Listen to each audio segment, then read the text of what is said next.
Welcome to tiny tales. एक सुंदर गांव के किनारे हरी घास और पेड़ों के बीच एक छोटी सी झोपड़ी थी। उस झोपड़ी में एक प्यारी बकरी रहती थी। उसका नाम था मीठी। मीठी के 3 प्यारे बच्चे थे, चीकू, पीकू और सबसे छोटी गुनगुन।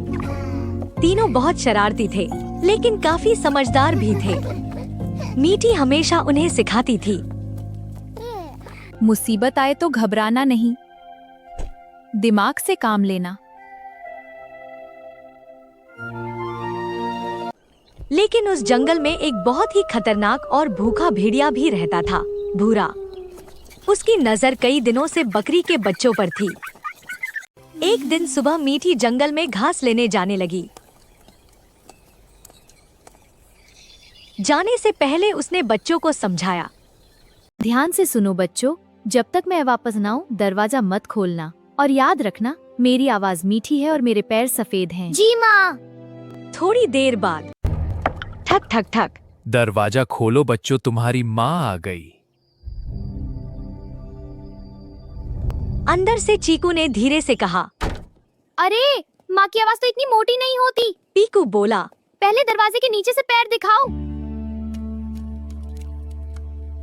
जैसे ही भूरा ने अपने काले पैर खिड़की के पास किए, तीनों बच्चे जोर से चिल्लाए, तुम हमारी माँ नहीं हो, यहाँ से भाग जाओ। भूरा गुस्से से आज दहाड़ा तो बच गए, लेकिन ज्यादा देर नहीं। और वह गुस्से में जंगल की तरफ भाग गया। तीनों बच्चे डर गए, लेकिन गुनगुन बोली, देखा, माँ सही कहती है, समझदारी बहुत जरूरी होती है। अब भूरा और भी ज्यादा चालाक हो गया। वह गाँव गया, आटा चुराकर अपने पैरों पर लगाया और शहद खाकर अपनी आवाज पतली कर ली। फिर वह दोबारा झोपड़ी के पास आया। बच्चों, दरवाजा खोलो, मैं तुम्हारी माँ हूँ। इस बार आवाज भी मीठी थी और पैर भी सफेद। तीनों बच्चे थोड़ा उलझ गए।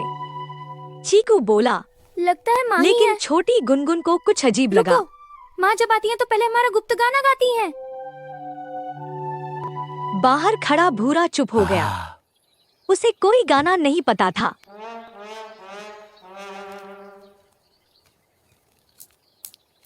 अंदर बच्चे समझ गए कि यह भेड़िया ही है।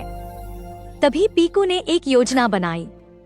वह जोर से माँ, बोला, दरवाजा खोलने से पहले आप पीछे वाले कुएं से पानी ले आओ। भूरा ने सोचा, अच्छा मौका है, बच्चे बेवकूफ बन गए।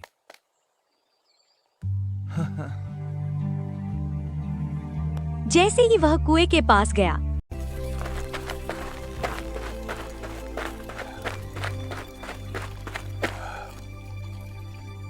उसका पैर फिसला और वह सीधे गड्ढे में गिर गया।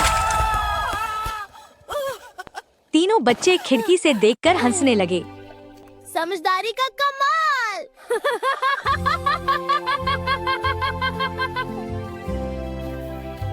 किसी तरह भूरा बाहर निकला, पूरा कीचड़ से भरा हुआ। लेकिन अब उसका गुस्सा और बढ़ चुका था।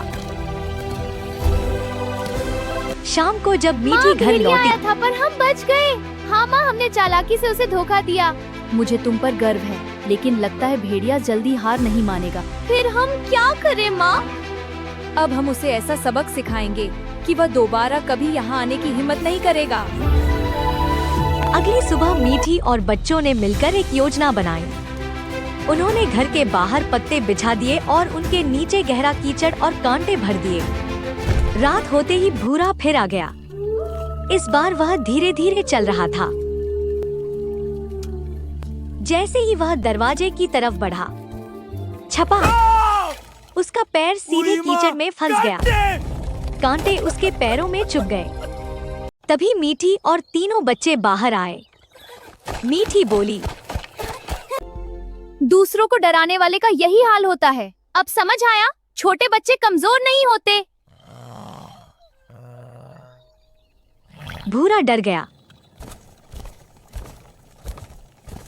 मैं दोबारा कभी वह नहीं किसी तरह आऊंगा। कीचड़ से बाहर निकला और दुम दबाकर जंगल की तरफ भाग गया।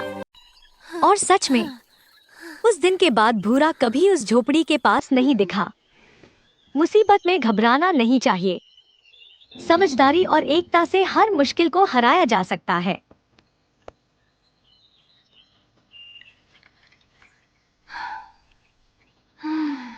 फ्रेंड्स, लाइक करो और सब्सक्राइब करो चैनल को।